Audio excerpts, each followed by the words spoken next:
Buenas noches, soy la doctora Nancy Luisa Guzmán Zurita, médico residente de segundo año en la especialidad de psiquiatría, con sede docente en el Hospital Nacional Edgardo Rebagliati, de Salud.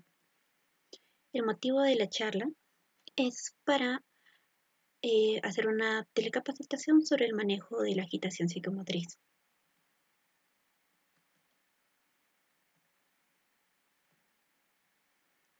El objetivo es brindar los conocimientos necesarios al personal de salud para que pueda manejar un paciente violento o agitado en la emergencia, ya sea en la emergencia general o en la emergencia psiquiátrica. Generalmente cuando se habla de un paciente agitado, violento, se nos viene la idea o los sentimientos de miedo.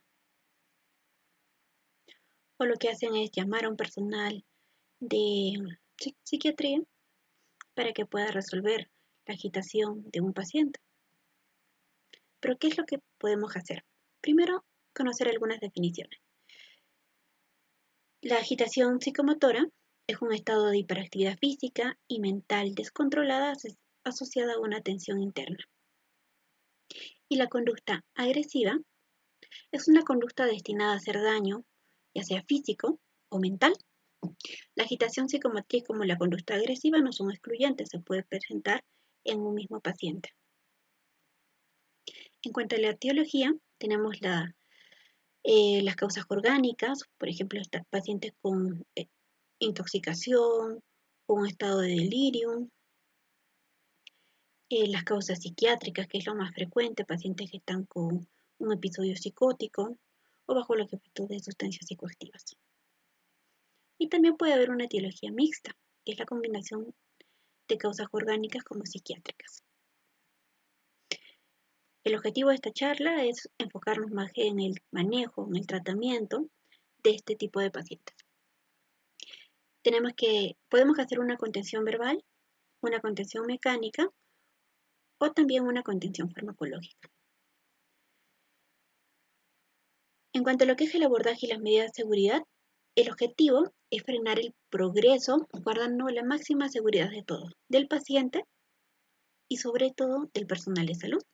Es importante mantener una distancia de seguridad entre el paciente y el personal que está observando la agitación psicomotriz. Tiene que haber una vía de salida abierta, siempre estar de pie, hay más riesgo de que nos violenten si estamos sentados.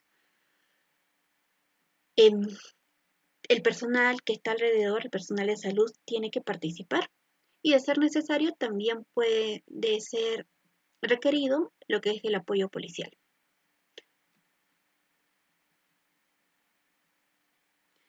Es importante que el lugar donde se va a hacer la contención sea un lugar amplio, no haya objetos contundentes, haya dos salidas y las salidas no estén con cerrojos.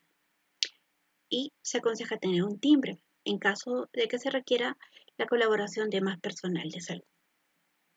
Si observamos que el paciente tiene un arma, ya sea un arma de fuego, un arma blanca, se tiene que interrumpir la entrevista porque lo primero que se tiene que hacer es salvaguardar la integridad física del personal de salud. Empecemos con la contención verbal. Este es el primer paso dentro de todo este proceso. Durante esta contención verbal se tiene que obtener la mayor cantidad de información posible. Podemos hacer una entrevista corta para recoger información, ir examinando, hacer una estoscopía del paciente y también del discurso, si está altisonante, si hay contención de la ira, los puños fruncidos, está haciendo puños, frunciendo el ceño, nos pueden dar signos de que el paciente podría iniciar una agitación psicomotriz. Y aprovechar esta entrevista, este diálogo para ir llevando al paciente a un lugar donde se pueda realizar esta contención. Si la contención verbal no funciona, pasamos a la contención mecánica o sujeción. El objetivo es disminuir el riesgo de autoagresividad y heteroagresividad. Impedir la manipulación de otras medidas terapéuticas y evitar la fuga del paciente. esta contención mecánica le indica al médico. Si el paciente de fondo tiene un cuadro orgánico, se tiene que quitar las vías o las sondas porque el paciente puede autoagredirse. Y también evitar el riesgo de caídas, sobre todo en pacientes ancianos. Si esta agitación es por un cuadro psiquiátrico, esta contención tiene que ser por tiempos cortos y puede ser necesario que el paciente se interne. Esta contención mecánica debe ser realizada por todo el personal disponible. Es una técnica más de enfermería, pero tienen que participar todos.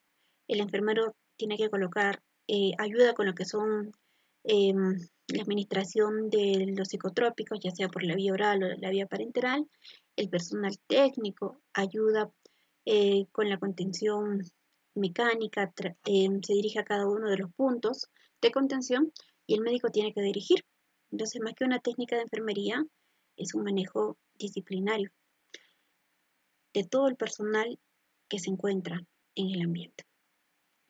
Las personas necesarias son entre 4 o 5 personas. Es importante tener en cuenta que hay correas especiales para esta contención. La habitación tiene que estar aislada para evitar que el paciente se autoagreda con algún objeto contundente. Y el personal tiene que dirigirse a 5 puntos estratégicos: la cabeza, las 2 extremidades superiores y las 2 extremidades inferiores. Son los puntos principales donde se dirige el personal y también donde hace los puntos para la contención mecánica. No debe golpearse contra nada el paciente, no debe haber objetos peligrosos al alcance, y esta contención mecánica es una medida que debe seguir todo un protocolo y el personal tiene que estar capacitado. Si con la contención mecánica el paciente todavía se muestra agitado, podemos usar lo que es una contención farmacológica, teniendo las medidas de precaución en los cuadros orgánicos. Logra la descontención mecánica y se puede usar en pacientes psiquiátricos y orgánicos, siempre con las medidas de precaución en los casos orgánicos, y cada caso va a ser particular. En lo que es la contención mecánica, se ofrece primero al paciente lo que es la vía oral. Podemos usar lo que son los antipsicóticos atípicos o los típicos, asociarlos o no a lo que son las benzodiazepinas. Esto generalmente es el manejo de primera línea en una agitación aguda. En una agitación orgánica se prefiere solo usar lo que son los neurolépticos. A la cabeza el haloperidol, que es un antipsicótico típico de alta potencia. Es seguro, eficaz y disminuye el umbral convulsivo en los casos de agitación orgánica. También se puede usar algunos antipsicóticos atípicos como la olanzapina, la risperidona, la quetiapina, ya sea de manera oral, y si no, se tendría que pasar a la vía parenteral. En el Perú tenemos lo que es la olanzapina y la ziprasidona por vía parenteral, que son seguras y eficaces. Las benzodiazepinas se tiene que evitar en los cuadros orgánicos, pero se pueden indicar en lo que son el delirium tremens, el síndrome de abstinencia, los cuadros de origen epiléptico, intoxicaciones por psicoestimulantes y una agitación dentro de una demencia por cuerpos de Lewy.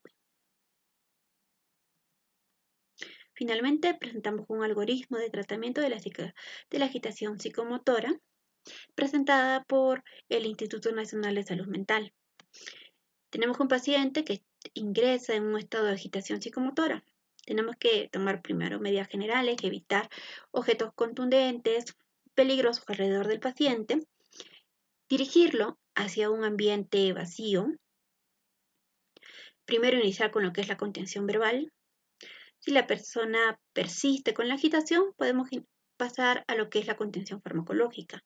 Primero, se ofrece lo que es los antipsicóticos, los neurolépticos por la vía oral. Si el paciente se muestra renuente y es imposible la vía oral, podemos pasar a lo que es la vía parenteral. El medicamento que más se usa es el haloperidol intramuscular, esté asociado o no a las benzodiazepinas, que esto va a depender del cuadro. Otras alternativas al haloperidol tenemos la clorpromazina, la olanzapina y la ziprasidona en sus presentaciones parenterales. Si a pesar de esta contención farmacológica el paciente todavía se muestra agitado, podemos pasar a la sala de observación e iniciar lo que es la contención mecánica. Para finalizar, la agitación psicomotriz representa un porcentaje importante en la emergencia, sobre todo en la emergencia de salud mental. El Instituto Nacional de Salud Mental reportó para el 2014 que el 12% de las intervenciones en la emergencia de salud mental pertenecían a cuadros de agitación psicomotriz.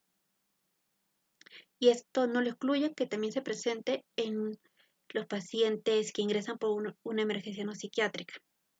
El manejo de la agitación requiere un protocolo y capacitación del personal de salud